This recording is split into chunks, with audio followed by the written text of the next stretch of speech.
Alright, time to get back on these knucklehead cranks.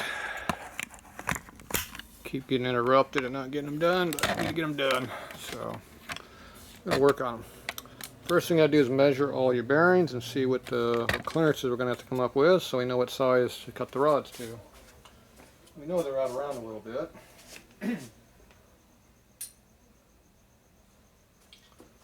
So I got my two mics. I got my 1-inch mic for the ball bearing for the roller bearings, and I got the big mic for the crank pin. So we take these and figure out what we got. First thing you do is clean off your mics and make sure they're clean. That helps. I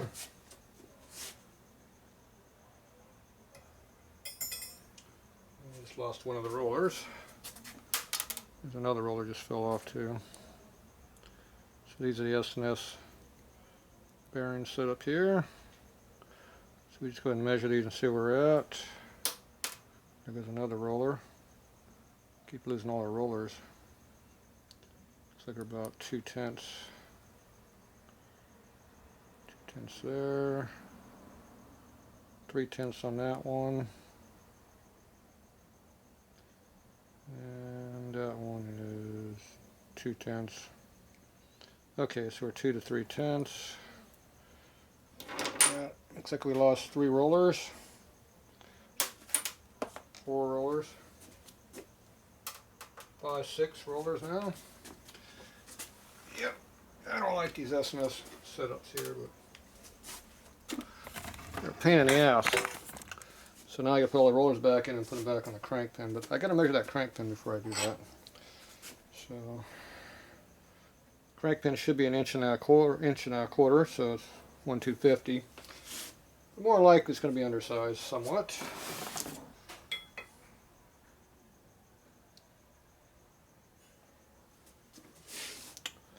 And oh yeah, we're way undersized. We're more than a full thou less. See, it should be at 0. It's 23 3/4. So you roll around over here to 10th number over here on this side, and you see which line. It's a linear scale. Which one lines up is the winner. Looks like we're somewhere between 8 and 9. But you should measure it on the pin, not bouncing around. It's a lot easier to do when it's not on the flywheel. But so you want to measure in a few places. So it's definitely undersized. It's definitely on the back side. So I got to go over and use my other arm, other hand. We can see what the number is. And it's about 8. That's definitely 7. And I can't get any closer that way. Rotate around like this, you get in there a little closer. Watch me drop the flywheel while I'm trying to move the camera here. Don't measure where the hole is.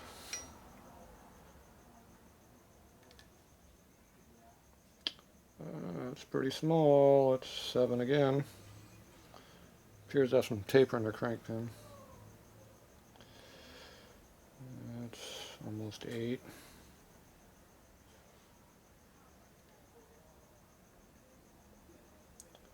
Back to 7. So is that out of round, or is it just got a lot of grease screwing my dial? Whoa. This is awkward. Like balancing a 15-pound flywheel while you're trying to measure stuff.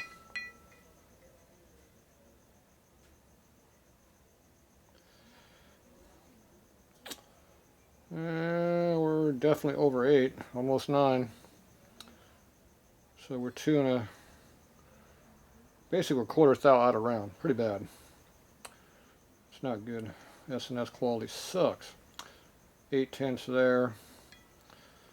So yeah. So we're going to call that 8/10, even though it's 7 and 9 almost. So that's pretty bad. Horrible quality. You want less than 1/10. 1/10 is good all the way across all dimensions. 2.5 is pretty bad. Quality control sucks. That's what that's called. All right.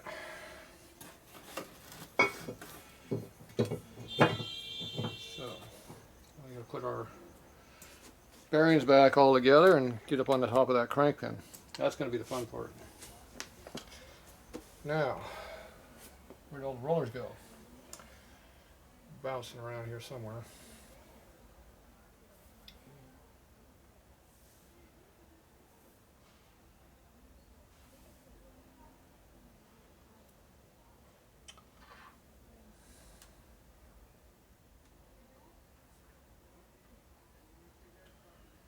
I just come with a plastic tube in the middle of them to hold them together.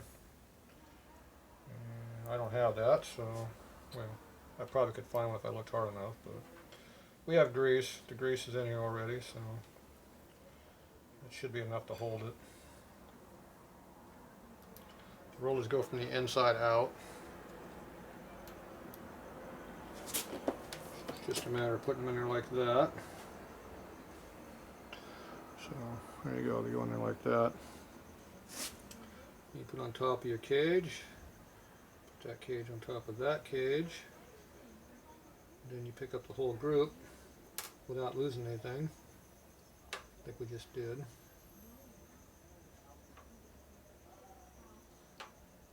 Because I pick it up, I squeeze it with my fingers.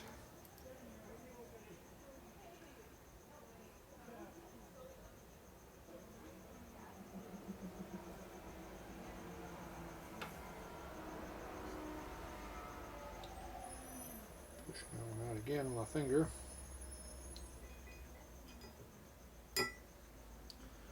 And when you're all in there, make sure you got no vacancies in there. They appear to all be over there. That's a good sign.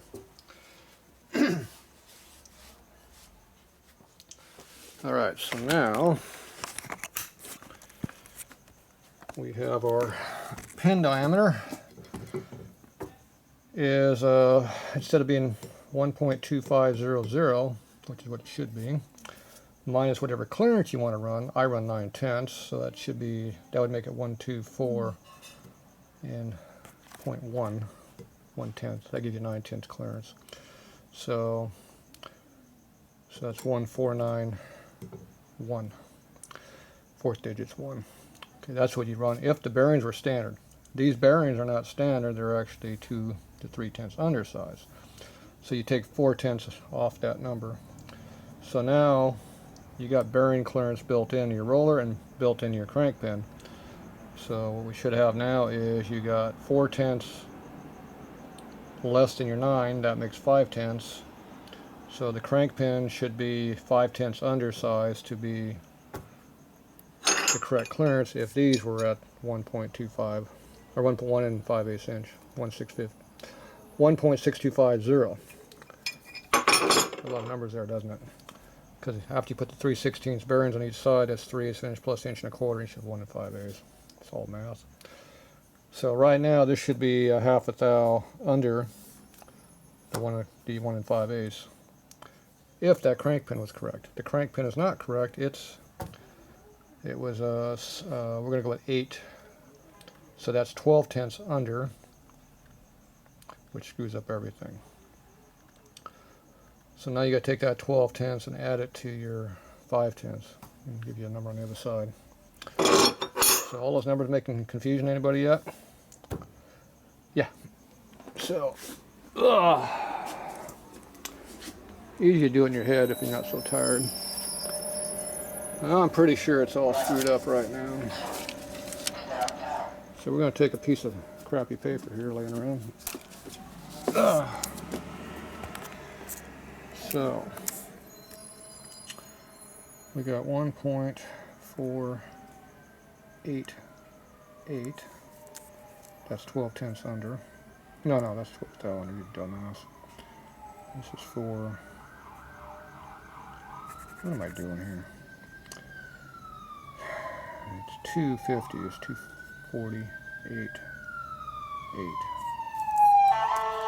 Okay, that's what the number we got for our crank pin, which is 12/10 under 1.2500, which is what crank pin should be if it was standard. And you get ground with your clearance in, it should be 2.2491. if the crank pin was correct and the bearings are on size, that's the number the crank pin should be. But it's not. It's actually this number over here. So the difference between this number and that number is 3/10. So we lost 3/10 there. We lost 4/10 on the other, that's 7/10 off. So that means our number should be 2/10 undersize. So it's 1.6248. Should be the number we're going for.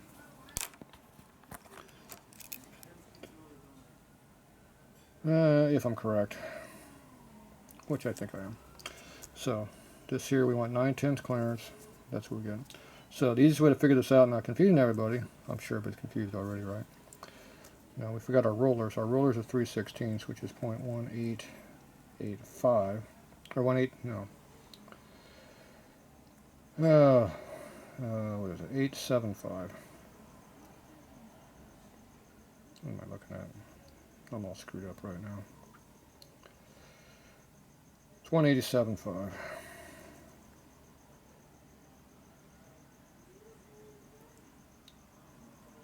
Fuck it. I can't think right now. Brain fart. Trying to explain too much, I'm getting confused. That's 3/16. 875. See? Fourth digit is 5. 187. I keep putting the 1 as the 1 inch. I'm thinking 1 inch. So 187.5. See, it's kind of what I had right there, see? Okay. Now we have two of those numbers, 0.1875. Okay, you have two rollers, one each side. So you take that number, add to that number, add to 1 1/4, you get 1 5/8, which is what the hole is over here. That would be 1.625. So that's what all standard numbers are. But our parts aren't these numbers. That's what we got to figure out. We got to figure out what this final size is going to be. So right now, if you take our rollers, which are not this number, they're actually I left the 1 out. 187. Zero's not supposed to be there. And we're running about between 2 and 3 on our rollers, so I'll just figure 3. So we're 3/10. That's 2/10 less than they should be, and that's going to be 2 of these numbers. It's hard to write when everything's moving over here. So this is in a perfect world. In our world, we're 2/10. So we're plus 0.000. Come on, it's harder when you turn like this. 4.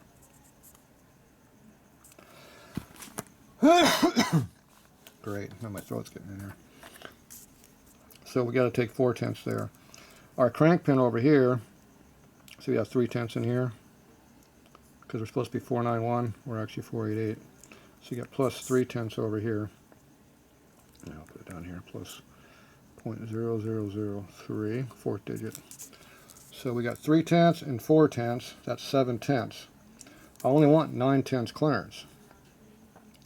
So the difference between 7 and 9/10 is 2/10. So that number right here, you take 2/10 off that number right there, it's 1.624. 2/10 off of 0, which is 10, would be 8.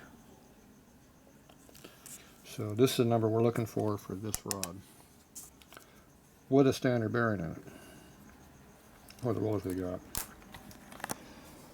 So that's what things should be, if I did my math right. Yeah. This time of night, probably not. So I'm looking for 2/10 undersize, which seems to me to be a lot.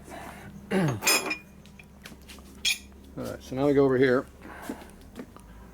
to our Sun and Hone over here. I already set my dial over here. I had to set this thing, it used to be way down here, but with the temperature today, it's 0's way up there.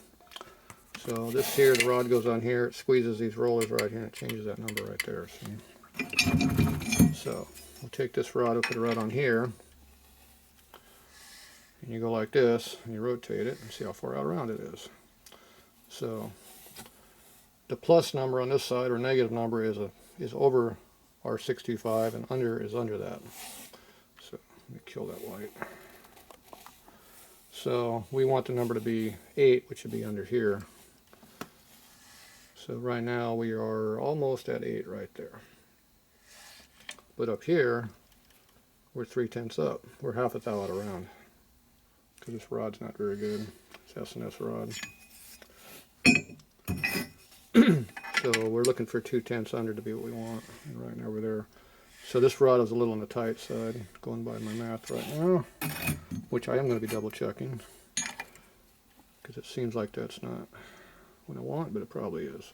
Okay, so we're just basically we're at 0. We're about a half a tenth over, and check it over here, and that one's actually pretty round. I'm shocked. That's pretty round. Yeah, that's pretty good. See, like that. Maybe my dial's busted. Oh, it moved. It can't be busted if it moved, right? Okay, there are 2/10 out there. For them, that's pretty good. This rod's pretty round. I'm shocked. So that one's just about on size right now on that side. Everything else a little tight. Okay, so this one here I got to take a couple tenths out of, and 1/10 on the loosest spot. This one here, it's half a thou out around, and the low spot is that size. So I got to take half a thou out of roundness out of this thing without honing it any bigger. How do you do that?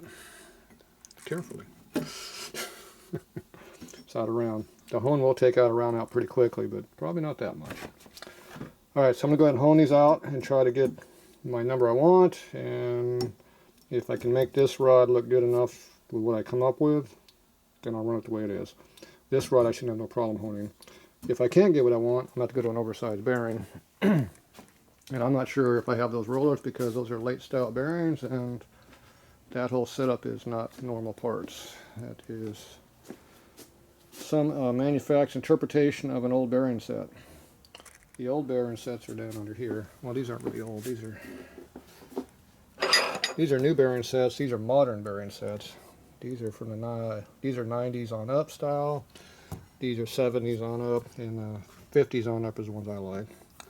So this has 16 rollers, this has 17 rollers, and the other one has 16, or has 18 rollers. So each row has 18 rollers. So that's, this set here is one less than this set, and this set's one less than the other one. So if you get the early 51 to dash 51 bearings out of a panhead, those are 2 rollers per row more than that one. And they get longer rollers. So it has a lot more bearing area. Definitely a big improvement. Alright, so this is the Taiwan Teddy setup over here. So the S&S one right now, we're going to go with this number right here is what we're after. And we'll have to, this number right here, and let's just see if we can come up with it. Alright, should I confuse everybody? I'm confused. Okay, now I'm going to check this one over here.